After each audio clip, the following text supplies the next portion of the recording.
Thank you, Anthony. It makes me realise what a long working life I've had, now retired, or failed retiree, really.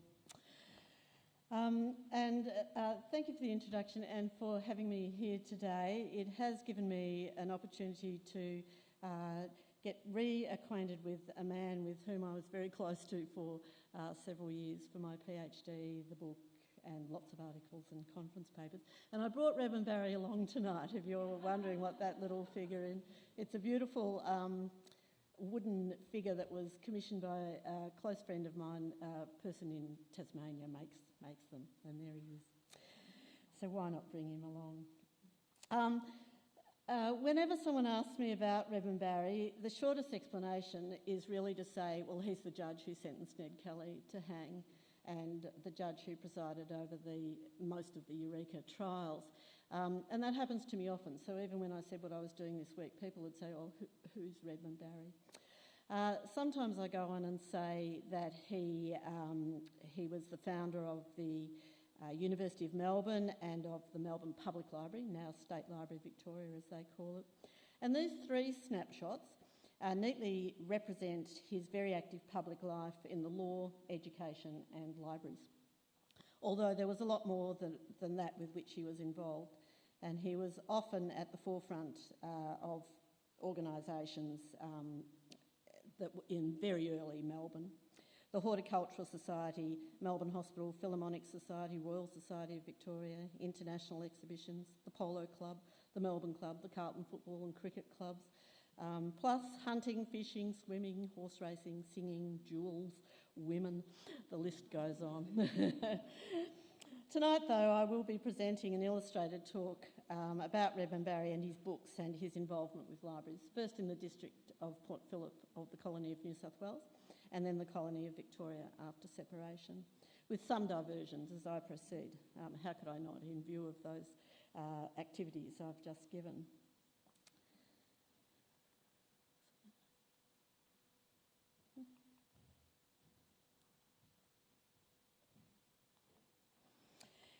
Anne Galbally, his principal biographer, wrote that books and reading were the twin cornerstones of treasure and solace throughout Redmond Barry's life, and it's a fitting quote to set the scene for tonight's presentation.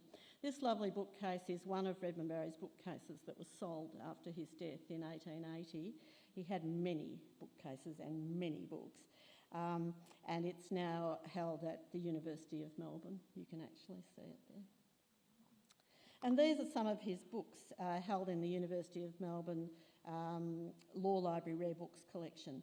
Maybe this photograph makes your teeth water, as Redmond Barry himself said when he was looking at a collection of books in Honolulu, of all places. Sometimes those kind of photos are called library porn. His private collection of 3,000 books was sold after his death in 1880, and according to an advertisement for the auction, included items in English, Greek, Latin, French, and the subjects of literature, history, fine arts, law, of course, and Australiana. No mention of his personal pornography collection. I wonder what happened to that. We know a little bit about that. Speaking of books, they've been dispersed and there is no complete listing, so no actual catalogue of the sale of his books. But we know where some of them are. In private hands, including a book a student of mine found in an op shop and very gleefully showed me and made my teeth water, actually. I was very envious. At the University of Melbourne, as I've already said, in the library at St Mary's and Newman's Colleges, also at the university, in the collections of the Library of the Supreme Court of Victoria, now Law Library Victoria, and State Library Victoria. They're easily identifiable, these books, by his distinctive hand with his name or by the book plates that you can see there. So keep an eye out for them if you're at, in op shops or markets or school fetes or something. You never know what you might find. But to start at the beginning of Redmond Barry's involvement with books and libraries, we need to go to Ireland and England. The Barrys of Ballyclough were Anglo-Irish, as we would say. That's a modern term, fairly modern. But they would probably have described themselves as British, definitely not Irish. which referred to Irish Catholics. They were Protestant. Barry's aunt Arabella, who wrote often to him in Australia, instructed him to be careful of being far too Irish and not to mix with Irish barristers lest his accent be contaminated. She said other derogatory things about the Irish as well, meaning Irish Catholics, and she also asked, do you have a kangaroo? I don't know about you, but I have been asked that question, or, do you have kangaroos hopping around, particularly in America, I might say. The family was gentry, but not wealthy by the time Barry was living at Ballyclough. He went to school in England, which prepared boys to enter the British Army, and on his return to Ballyclough House at 16, he worked on the property and undertook a reading program, which he set out, a structured reading program. And this served him well when an army commission was not forthcoming, and it was decided by his father that Redmond would study law. This picture and others throughout the presentation are contemporaneous, more or less, with Barry, just so you can get an idea of, how it looked when he was walking the streets of Melbourne or Ballarat or wherever he happened to be. He spent some time in Cork studying for the entrance exam to Trinity College Dublin, which required knowledge of Greek and Latin. Cork had an institution for the encouragement of arts and sciences with a museum and a library and a large collection of plaster casts. And you can see in the middle illustration there some of the plaster casts. And also an advertisement for an exhibition in 1834 that Barry may well have actually attended. He was very interested in this idea of the combination of libraries and museums and art galleries and so on. The Cork Institution was similar to the library, museum and art gallery later founded by Barry in Melbourne, complete with plaster casts, as you can see here. And you can also see here the bronze lions, which were later placed on the forecourt of the State Library of Victoria and are now lost. No one knows where they ended up. I always think a garden in Toorak or something like that. His Greek and Latin were apparently adequate, and he was accepted into an arts degree at Trinity College Dublin with its wonderful old library. This is not contemporaneous with Barry because the barrel ceiling was added in 1860 to give more space, and he was long gone from Ireland by then. And this is the long room as it looks now. Not changed much from those earlier illustrations, and another one of those photos to make your teeth water. At the same time as attending Trinity College, he also attended King's Inns in Dublin for the study of law. And this slide also shows the library as it is today, but it was built just before Barry started there. So that is how the library looked in Barry's day. And you can see the similarity if you know Queen's Hall at State Library Victoria, the shape, that long rectangular shape, which is a German-based design. In order to be admitted to practice law in Ireland, Barry had to attend an Inn of Law in London, and he attended Lincoln's Inn.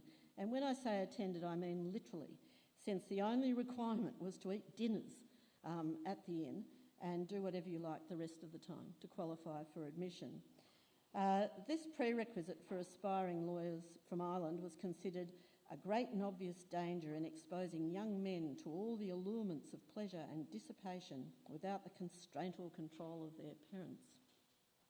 Well, Barry spent his time in London reading, discussing the law, travelling, including to Oxford where he visited the Bodleian, and succumbing to the aforementioned allurements of pleasure. He kept a day book, which was a daily record of his activities, very common during the time. Just a line or two, he'd say he went to the library, in court, etc. But he also kept in that day book a list of all his sexual activities with prostitutes, mistresses and married women in numerical terms. Under 10, more than 2, amongst his daily doings. It was decoded by Anne Galbally, his biographer. And you can look at them and you go, oh, yes. 2 stone buildings is the address of that other building there.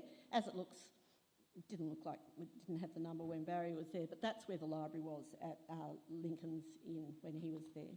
So he had a lot to do with libraries. On the death of his father, his oldest brother inherited the family land, his other brothers were in military careers, his sisters in good marriages, and Barry, aged 26, with little legal work available in Ireland, which was flooded with lawyers, decided to use his inheritance to immigrate to Australia. He just wrote simply immigration in his day book with no indication of why, how, who he discussed it with. While waiting to set sail, he completed some briefs at the Four Courts in Dublin, and he, I think I missed a slide. Yeah, sorry. He spent his time enjoying his social rounds, more liaisons with women, playing rackets, which was a sport similar to squash, attending races, dining with friends, being fitted out by his tailor, bootmaker and glovemaker, ready for life in Australia. He was quite the dandy, but he was lampooned for his style of dress in Victoria, so that's a caricature of him wearing what he wore, his strap pants, and he never that bell topper hat, as it was called. He travelled to France and Belgium, visiting more libraries, galleries and cathedrals, and he catalogued his books, ready for the trip to Australia. So on May the 1st, 1839, he recorded in his day book that he opened books on board the Calcutta, and he also recorded that he read a different title every few days. So he brought a few with him, including Cook's Voyages, Mitchell and Bly's account of the Bounty, as well as legal texts in readiness for practising law in Sydney, where he thought he would end up. Amongst the passengers on board were a Mr. and Mrs. Scott, a fateful meeting. The ship was small and contact with other passengers close, and his books played a part in his socialising and the ensuing scandal. On the very first day of the journey, he recorded that he brought out the Mitchell, which we just saw in the previous slide, for James Croke, another lawyer who also ended up in Melbourne, and Byron for Mrs. Scott, and he also played the flute for the latter. Well, one thing led to another, and by halfway through the voyage, Mrs. Scott was visiting his cabin, which Barry recorded in his day book was a risky setting. Despite conversation with and a letter from Mr. Scott and petitions from the other passengers and the captain, the liaisons continued very frequently, as noted in his day book, until Barry was banned from the cuddy by the other passengers, and that's where the communal meals were eaten. This didn't stop him or Mrs. Scott, and he continued the affair on arrival in Sydney. I fancy that he might have read this line from Byron, "She walks in beauty like the night." I bet he did. This image shows ships arriving in Sydney Harbour in 1853. You know, this is sometime after Barry, 14 years. But it must have looked very similar in 1839 as Barry disembarked in a crowded harbour. Not much went his way in Sydney, to his surprise. He was 26, handsome, energetic and with good prospects, just not in Sydney, because his shipboard reputation had preceded him in a very small colonial town. There were few invitations, but he was introduced to the reading room and circulating library, and he spent time there and visiting the museum. He was admitted to the New South Wales Bar, but most of his time in Sydney was spent with Mrs. Scott until he left for Port Phillip with both of them in distress at the parting and swapping locks of hair. Barry sailed from Sydney on the Parkfield, listed here as Mr. Redmond Barry, and arrived in Melbourne on November 13th, 1839, 10 weeks after arriving in the colonies. He commemorated this date each year with a dinner and specially labelled bottles of port, which he got his guests to sign, demonstrating his very deep connection to Melbourne, and he had no intention of making his money and going back. He was in Melbourne to stay. He lodged in Collins Street, so this is really contemporaneous. He arrived in 1839, as I said. And he recorded that he immediately took out his books and built a shelf for them in his rented rooms, and he was waiting anxiously for more books to arrive. He possibly stayed very close to John Faulkner's hotels, which are the large buildings right down the end of Collins Street there. This is really almost the entire town of Melbourne at the time. And Faulkner had in his hotels, free to lodgers, mental recreation of a high order and a very choice selection of books. and I wonder if that influenced Barry in what he did next. He then lived in Bourke Street West, or Great Bourke Street as it was called. He built a cottage near William Street, and he established a lending library in a back room of the cottage as it was and as it ended up in 1915. Similar to John Faulkner, he kept a collection of books and bound volumes of magazines, and a servant was available to lend the books and supervise anyone wishing to sit in his cottage and read. This is sometimes called Melbourne's first library, but it is not the case at all. Apart from the library in his own house, the first library he was involved with in Melbourne was the Mechanics' Institute, now the Melbourne Athenaeum, founded as Melbourne's first public institution in 1839, just the day before Barry's arrival. So it was clearly the first library in Melbourne, if not John Faulkner's. You can just see it in the painting here from 1844, looking west down Collins Street. And Redmond Barry became a member very quickly and was appointed to the committee management in the same year that he joined, 1840, although he had a poor attendance record and was eventually disqualified as a member. Lectures were a feature of Mechanics' Institutes, and Barry was invited to give a lecture soon after he joined on the history of the art of agriculture. It was 36 pages long, beginning with agriculture in the Bible and proceeding from there for the whole history of agriculture. He did apologise, saying, I much fear trespassed too long on your patience. And I'm sure he had. He always did, often. And I hope I don't do the same tonight. He delivered further lectures at the Institute, as you can see there. Although not a founder of the Mechanics' Institute, as is often claimed, Redmond Barry was founder of 4 of Melbourne's most important libraries: the Parliamentary Library, the Library of the Supreme Court, the University Library and the Public Library. Barry's idea was that the collections of these libraries would complement each other by, as he said, supplying the particular and technical information required by the statesman, the student and the practising lawyer, and the public libraries supplementary to the others, to thus avoid the needless multiplication of copies of the same book, because he was in charge of all the purchasing of all those libraries. Didn't quite work out as neatly as Barry's statement suggests. But you can see what he was aiming for and how he wished to control the collection development in Melbourne. And in fact, everything else to do with librarianship of the libraries with which he had long involvement. One library he didn't have long involvement with was the Parliamentary Library, which he was only briefly involved. In July 1851, the district of Port Phillip separated from New South Wales and became the colony of Victoria. The first session of the Legislative Council of the new colony was held in Bourke Street in St Patrick's Hall, and a day later the Parliamentary Library Committee met to establish a library to be located on the lower floor. Sydney had one in their Parliament House, so Melbourne was going to have one too. Redmond Barry, as the colony's first Solicitor General, was a founding member of the Library Committee, but his position and involvement with the library was short-lived when he was appointed to the Supreme Court as the first Poinee judge, which just means second in charge to the Chief Justice. There were only 3 judges, so he was high up there.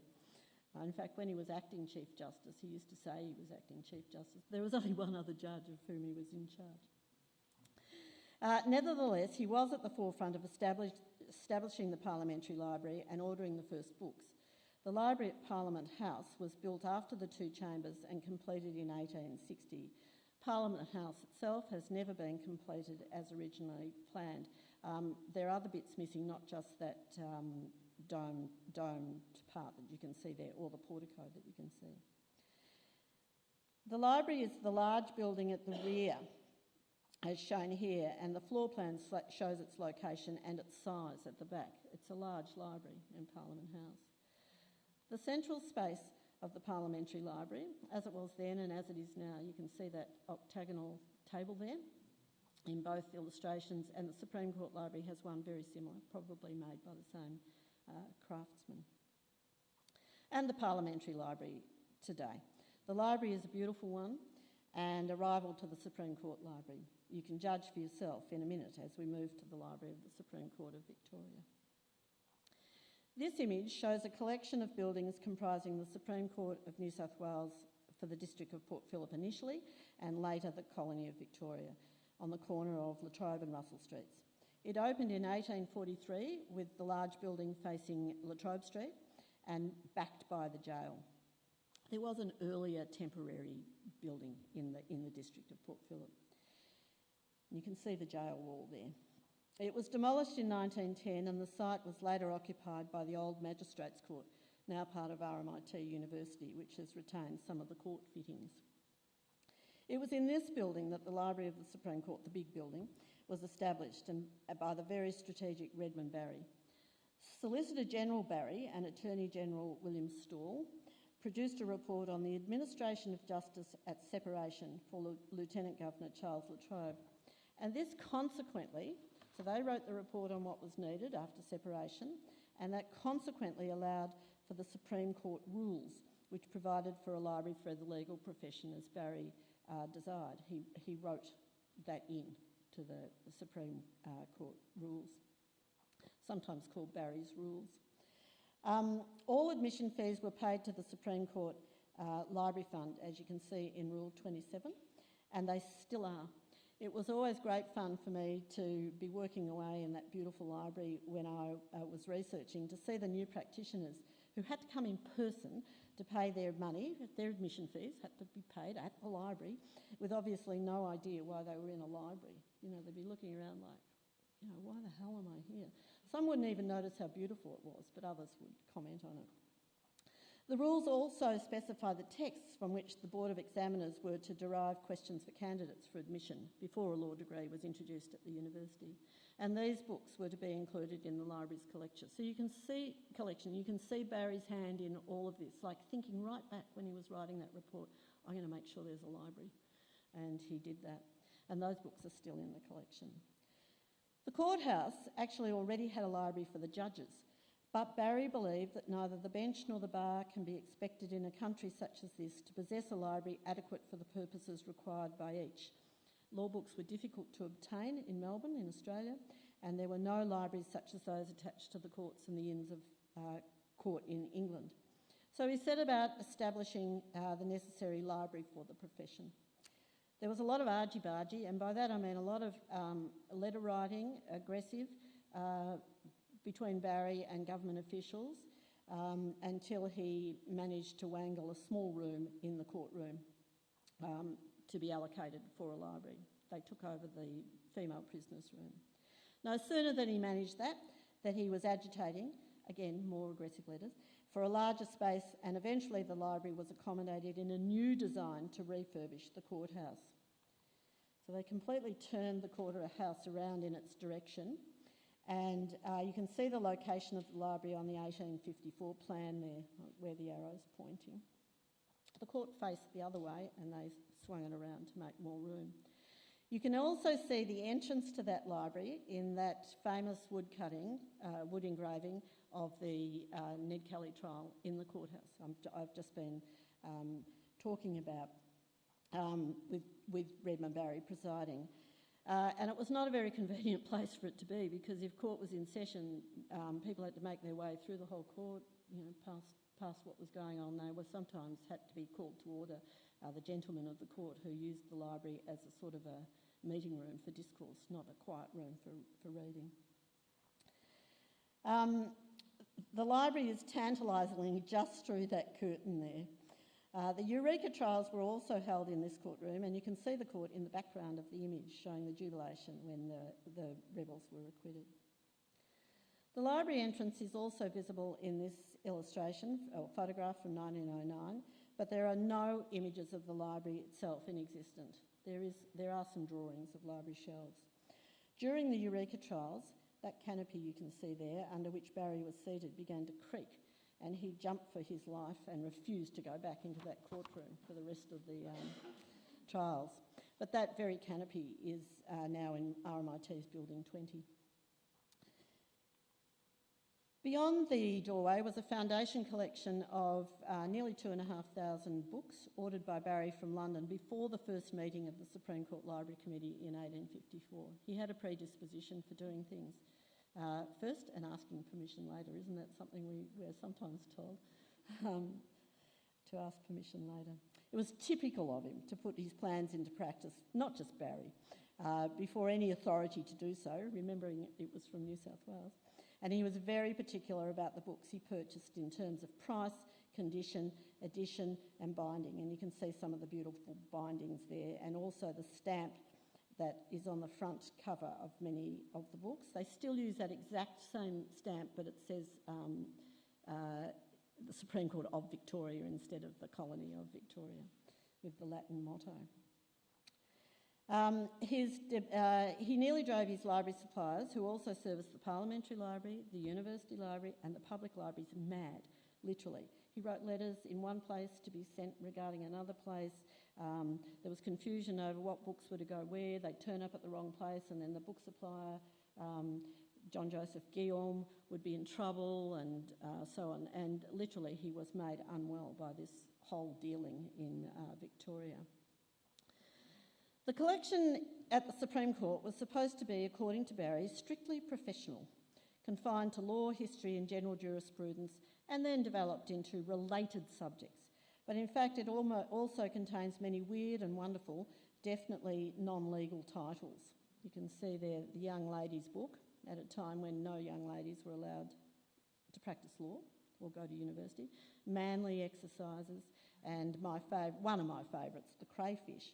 I like that one because it was written by Thomas Huxley, who is Aldous Huxley's nephew, and the preface says that you should read that book with a crayfish in your hand, obviously so you can see all the bits as in the illustrations. There was history of wine, history of magic, anecdotes of dogs, all kinds of things. The White Book, titled The Prince Consort, that you can see there, was, and I quote, presented to the Melbourne Supreme Court Library by Queen Victoria in memory of her great and good husband by his broken-hearted widow. And there were also important and rare titles, such as the Burke and Wills Report, which was owned by Chief Justice Stawell, the court book recording the outcome of the Kelly trial, sentenced to death, and the proceedings of the Eureka trials. And they are rare copies. There's not many copies of, there's only one copy of the court book, of course, but of the other two. Today, the original books purchased and those added during Barry's lifetime and beyond are held under the dome of the Supreme Court in William Street, completed in 1884.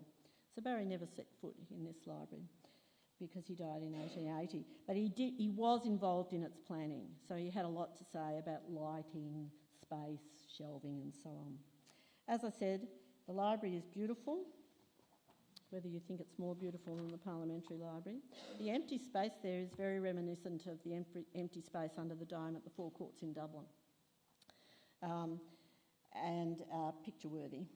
So this is their Instagram, lots of beautiful pictures like that of this library. And it also honours its founder with a marble bust and a portrait, both commissioned after his death. There is also a portrait of the first and longest-serving librarian that you can see there, Mr. John Schutt. In the pay book, he was sometimes called Mr. Schmidt, Mr. Schultz, Mr. anything but Schmidt. Nobody really cared about the librarian until he'd been there a long time, and he was honoured with this portrait. It's the only portrait in the library not of a colonial judge. Now to the University of Melbourne. In The Age just last Saturday, some of you might have read this, there was an article about university pubs in Melbourne, and they talked about the Corkman that was illegally demolished in 2016. And they said that it was there that Redmond Barry had meetings to establish the law school, which was aimed at bolstering the numbers at the university. I'm not sure how true that is, or how many readers would have actually recognised his name. But in July 1854, the foundation stone of the University of Melbourne was laid, with Redmond Barry, the university's first Chancellor for life, at the centre of the celebrations. In his long speech, he said that he hoped that it would provide a foundation both firm and deep, and ironically, the foundation stone is so deep that it's been lost, never located. So there's a plaque commemorating it. Barry composed the Latin inscription on the stone, designed the university crest, which shows Nike, the goddess of victory, and devised the motto, created from his favourite author, Horace. The university was to be state-funded, urban, secular, non-residential and open only to men. He really wanted to move away from how they were in Ireland and England. He didn't want them to be connected to a denomination of the church, for instance, and no women at that time. He called for a competition to design the university buildings, a common practice at the time, and he included in the schedule of accommodation a library. The university was very slow in becoming established, with only 16 students initially, but there was a library from 1853. And if you're thinking of Redmond Barry on Monday, the Labor Day holiday, it was during the building of the quad that you can see there that the stonemasons lay down their tools and march for the 8-hour day from the university. The library was supervised by the university secretary and registrar, who obviously didn't have that much to do with only 16 students. The first collection was small enough to be housed in a cupboard in the registrar's office, and students could borrow books but couldn't use the room for reading. In 1865, the north wing of the quadrangle, the university's first building, was completed, and it included a library. It also bears the arms of Redmond Barry, which you might recognise from his book plate on the left on the screen, and you may recognise them. More about Barry's coat of arms to come. The number of books grew, but by 1884, after Barry's death, the students viewed the library collection as a great deal of useless rubbish lying on the floor, and many of the so-called curiosities in these piles were probably obtained as donations solicited by Barry, who was excellent at getting, as we would say now, free stuff for his libraries. So he exchanged the library catalogues, and he asked for a lot of stuff, and he got a lot of stuff. One such donation of the United Kingdom parliamentary papers ended up being passed on to the public library in 1901, with the boxes unopened since they'd arrived in 1862. Speaking of the public library, do you recognise this building? Maybe not. It is, of course, Redmond Barry's most beloved library, the Melbourne Public Library, as it was in 1856. The foundation stone was laid in 1853 on the same day as the foundation stone for the university, and the library opened in the same year. The southern frontage was added in 1859, the northern portion in 1865, and the portico in 1870. Redmond Barry was the president of the trustees again until his death, and involved with every aspect of the library from its beginning. He celebrated his close involvement and his achievements by including his coat of arms and those of the other trustees under the portico of the library, a public building funded by public monies. So this caused a furore in Parliament. People were outraged, and Barry just fought back and said he deserved it, and so did the other trustees for all the work they've done. He was mocked in the press as well. But they called the library Barry's Arms, as in the hotel, because it was where he was every day. But they remain today mostly unnoticed, but do seek them out if you visit the library. If you go up those steps, which are deliberately shallow and wide to promote a dignified approach to what was the library, art gallery and museum, past the statue, which wasn't there when the arms went, of Redmond Barry, with a spike on his head to discourage, not successfully, pigeons, through the columns, and then turn around and look up, and you'll see Barry's coat of arms directly above your head there. It's something to do. The forecourt of the State Library is actually my favourite place in Melbourne, if someone asks me. Before the library was built, Barry invited suggestions from the public for books to be included in the collection, but none were forthcoming. He prepared his own list of books then to be purchased, including all the titles mentioned in Edward Gibbon's Decline and Fall of the Roman Empire. He devised a colour-coded system for leather bindings, though this did not go ahead. He was talked out of it.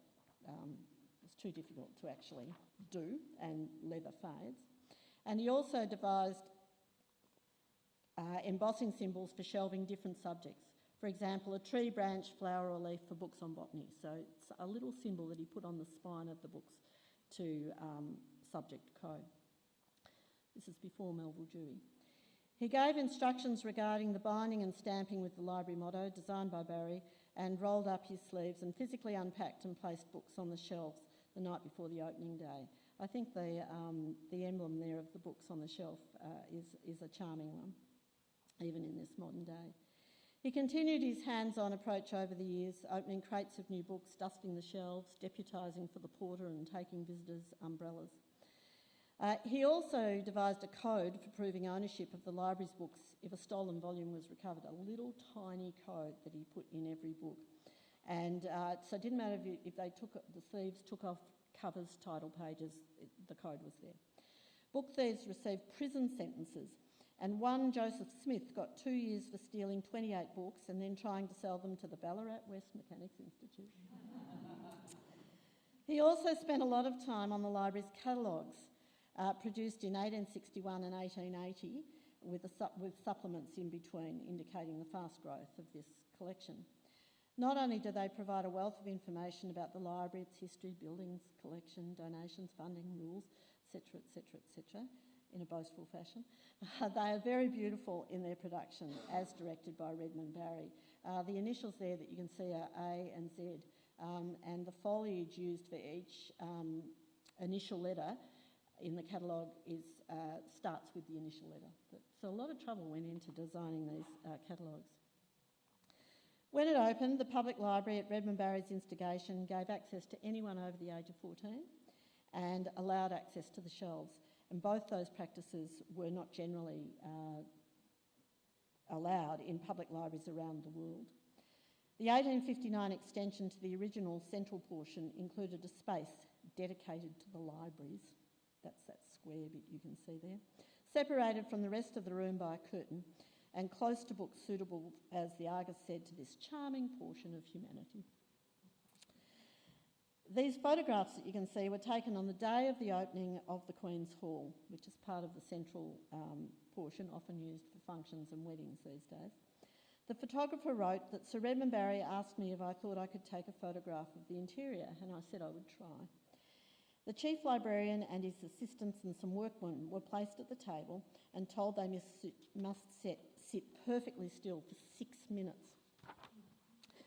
The chief librarian was Barry's dear friend, Augustus Tulk, and if you've been to the cafe at State Library Victoria, Mr Tulk's, you'll know now why it was named for him. In the other photo there, again on the day of opening, you can see women sitting in the library. There is so much more that could be said about the library and stories told, but I'll end this section with a mention of Redmond Barry in the wider world of libraries. In 1877, he attended the Conference of Librarians in London, the first conference of librarians held ever. Of course, he was not a librarian, but with all his library activities, he was well qualified to be invited to be a vice president of the conference, which was also attended by Melville Dewey and a lot of other eminent librarians, eminent in the world of library history. I've refrained from listing them for you. He delivered 2 papers on binding and lending, boasted about the libraries in Melbourne, and was involved in arguments over the usefulness or not of catalogue cards, which were invented by Melville Dewey. And in his view, Barry's view, they were expensive and superfluous. He had those beautiful catalogues. He didn't need those cards. He also was involved in arguments about giving free access to the library shelves, which Dewey and others did not agree with, but Barry insisted that our library is free in every sense. So he was really advanced in that. He also instigated a lending service to inland towns such as Boroondara, Collingwood and Kew.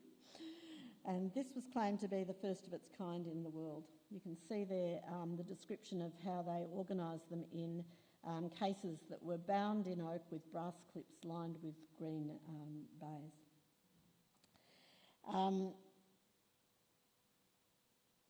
He also, at one stage, wanted to open the library on Sundays, which was caused a lot of ire in the Sabbatarians, who were very against this.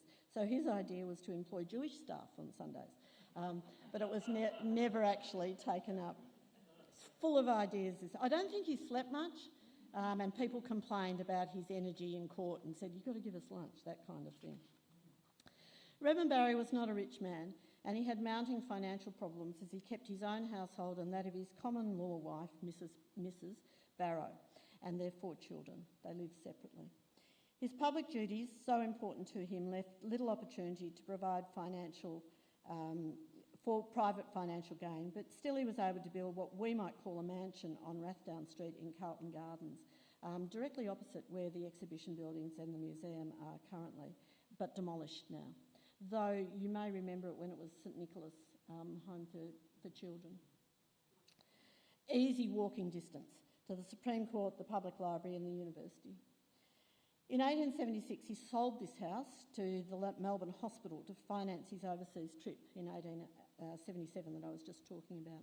On his return he moved into Valletta House in East Melbourne, where he lived until his death in 1880, and you can see his funeral procession of over 100 vehicles, 127 vehicles went past his home to honour him. And yeah, he was very well regarded at that time, plus the derelict condition that it is currently in. There's been a fire there since that picture as well. Now to Ballarat. It appears from my reading that it was Ballarat with a double A in the middle in 1856 when the Supreme Court of Victoria established the Ballarat Circuit Court and its library. Redmond Barry established the Circuit Court libraries so that legal practitioners who were members of the Supreme Court Library in Melbourne, by virtue of their admission fees, could better administer justice, but also so that the Supreme Court judges on circuit did not have to carry the necessary volumes with them on the long, uncomfortable journeys via coach, horseback or ship, obviously not ship, to Ballarat. He wrote a lot of letters to Mrs Barrow while he was away, and he was very loving, and in one of them he said, "I can't wait to get home and ravish you." This slide shows the 2 19th century Ballarat courthouses which housed the library. So initially in the 1859 courthouse, when the Circuit Court was established, and then in the 1875 a building. And I'll come back to these buildings in a minute. I'm sure the 1875 building is familiar to you. The first order of books for the early Circuit Court libraries, there were 5 of them, was sent to England in 1859, and each of those libraries, including Ballarat, received the same 17 titles as their entire collection.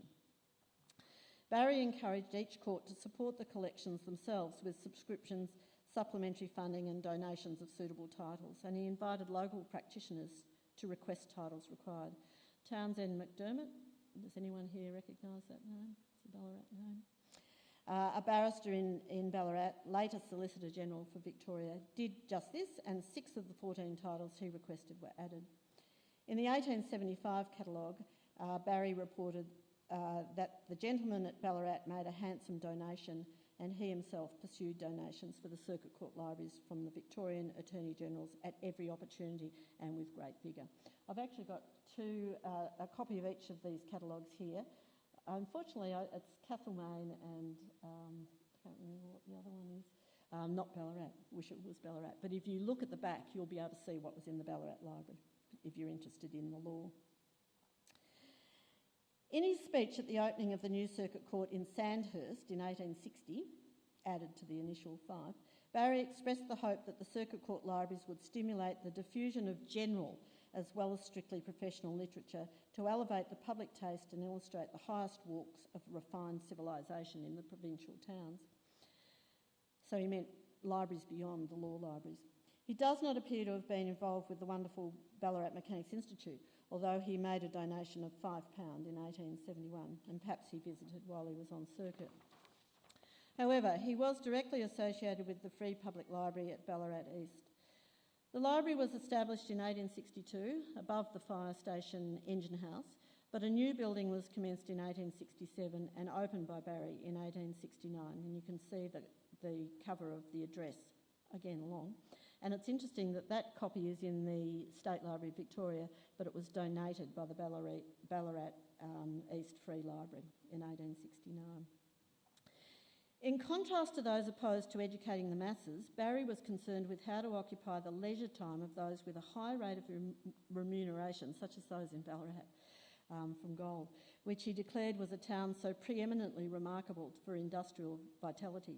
He was concerned about the public houses, singing halls and dancing salons, which he said in his speech hold out seductions somewhat more dangerous than those presented by a library. And we may well rejoice, he said, when we see a room such as this, he was talking in the library, filled with attentive and reflective readers. Barry advises in his address firm adherence to regulations in the library and addresses theft, cutting out sections of books and plagiarism, though he himself was a big annotator of his own books. He even advocates for what he called trashy books, or books at the least harmless and entertaining, even though their aim may not openly be that of positive instruction. Very surprising, since Anne Galbally, his biographer, describes him as Victoria's best-known opponent of modern fiction, and feared it encouraged moral laxity.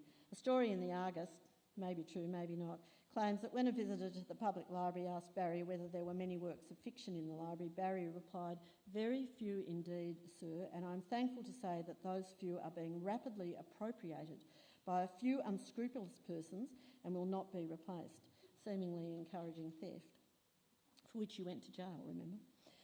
Redmond Barry became a patron of the Ballarat East Library and continued to visit, perhaps at the same time as visiting the School of Mines, and that receipt there is showing that he paid 1 shilling for some accommodation. Often bearing gifts to add to the collection, which was considered only second only to the Melbourne Public Library. I also put that photo there of the Evans brothers printers who printed that little rule there that you can see, because George Evans is responsible for a very famous Goldfields diary that was purchased by State Library Victoria and wrongly given credit to someone else, and some research unearthed that it was in fact George Evans who had this printing works. The final library in Ballarat, which was assisted by Redmond Barry, was the Library for the School of Mines. And you can see a photo there of the actual address, long, and I've done another copy so you can read what was on it. But he was not just involved with the library. He was invited to lead the drive to establish the school, and he devised the first curriculum linking theory with practice, which was really unusual. And the miners didn't want to go to the School of Mines. They just wanted to do their work, and the bosses didn't want the miners to go to the School of Mines either. They just wanted the workers to do the work they wanted them to do. The Ballarat School of Mines was opened by Redmond Barry in 1870, and of course he presented a long address at the event advocating for good salaries, collections of minerals and models, etc., and a library. Interestingly, the Ballarat School of Mines was first situated in the former Ballarat Circuit Courthouse in Lydiard Street, demolished in 1912, and as part of Federation University, its current Performing Arts Centre is in the second courthouse, built in 1868. This illustration intrigued me because it says School of Mines and Courthouse, but of course it's the School of Mines in the original building and the courthouse still operating as a courthouse before it was taken over. Federation University also took over the Ballarat East Library in 1987, so there's lots of connections. So Redmond Barry died on November 23rd, 1880, after 40 years of service to Victoria. His contributions have been much written about contemporaneously and beyond, and there are many memorials to him in Melbourne. His funeral was huge, and the public library was draped in black and purple as a mark of respect. That's not an image of this. That image is of the unveiling of the statue. I had difficulty knowing how to end this presentation, but decided to use the words on the statue outside State Library Victoria, which was erected in 1887, the statue, not the library, by a grateful public to perpetuate the memory of invaluable services rendered to Victoria by Sir Redmond Barry. And large numbers attended its unveiling. In 1980, to honour the centenary of Barry's death, a further inscription was added to remind the people of Melbourne of the benefits they continue to receive from the vision and enterprise of this great man. In 1886, Melville Dewey wrote that often the great element of success for a library is the earnest moving spirit which supplies to the institution its life. This should be the librarian, he said, though often the one who bears that name is a little more than a clerk, and the real librarian will be found among the active members of the trustees or the committees, just as Redmond Barry was. He was the librarian, really. Barry was not actually a librarian though, but he has been honoured by the Australian Library and Information Association, who named their most prestigious award for non-librarians for him. And it's awarded to an individual not eligible for professional membership, but in recognition of outstanding service to or promotion of a library or libraries. It's a very nicely encapsulated award that Barry could have won himself. I hope you have enjoyed hearing about Barry as the earnest moving spirit of a variety of libraries as much as I enjoyed revisiting him and remembering all the interesting things about him as I put this presentation together. If you're interested in reading and you can't get the list of the recording of this presentation, I can send you a Word document. My email address is right at the start.